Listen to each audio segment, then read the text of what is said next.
Hello बच्चों, तो चलिए इस प्रश्न को पढ़ते हैं। 20 सेंटीमीटर त्रिज्या के एक वृत्ताकार लूप में 4 एम्पियर की धारा बह रही है। लूप के केंद्र पर उत्पन्न चुंबकीय क्षेत्र की गणना कीजिए। तो यहाँ पर देखो, हमें लूप के केंद्र पर उत्पन्न चुंबकीय क्षेत्र की गणना करनी है। तो प्रश्न में आगे बढ़ने से पहले इस प्रश्न से संबंधित जो मुख्य उदाहरण है उसकी हम चर्चा कर लेते हैं। ठीक है, तो यहाँ पर देखो, हम जानते हैं कि धारावाही धारावाही वृत्ताकार वृत्ताकार लूप के केंद्र पर चुंबकीय क्षेत्र की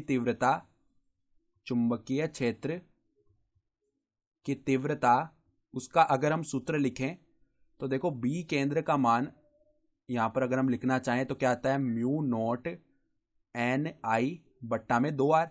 जहां पर एन क्या है, फेरों की संख्या, आई क्या है, लूप में प्रवाहित धारा। मान लो एक लूप इस प्रकार का है, इसमें आई धारा प्रवाहित हो रही है और इसकी त्रिज्या क्या है, आर है। आर यहाँ पे त्रिज्या को बता रहा है। और म्यू नोट क्या होता है, म्यू नोट होता है हमारे पास में निर्वात की चुंबकशीलता। तो निर्वात की चुंबकशीलता, ठीक है, ये होता है।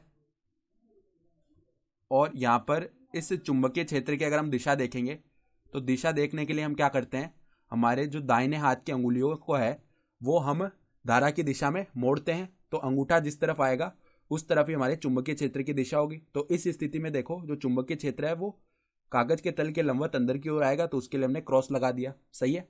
तो अब ध्यान से देखो, हमें त्रिज्या यानी कि आर का मान कितना दिया हुआ है, 20 सेंटीमीटर। तो उसको हम लिख सकते हैं 20 गुणा 10⁻⁻2 मीटर। ठीक है। फिर धारा दी हुई है आई बराबर 4 एम्पियर। सही है।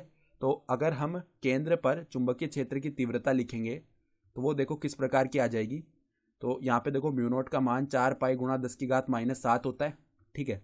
फिर गुणा में यहाँ पर फेरों की संख्या हम बताया हुआ नहीं है, यानी कि एक फेरा होगा।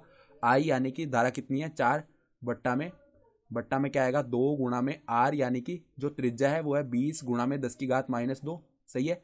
तो अब देखो, यहाँ पे पाई का मान हम रख लेंगे और इसको थोड़ा हल करेंगे तो 2 से ये 4 जो है 2 बार विभाजित होगा। फिर 2 से 20 10 बार विभाजित हो जाएगा। ठीक है। तो 10 गुणा 10⁻², ये हो गया 10⁻1। फिर 10⁻1 ऊपर जाएगा तो प्लस का 1 बन जाएगा ना। तो 4 पाई गुणा में क्या होगा, 10 की घात, यहाँ पर देखो ऊपर जाएगा तो -7 + 1 क्या हो जाएगा, -6। तो मतलब ये कितना बन गया, देखो 4 को हम पाई से गुणा करेंगे, पाई का मान 3.14 होता है, तो ये 12.56 आएगा गुणा में 10 की घात -6।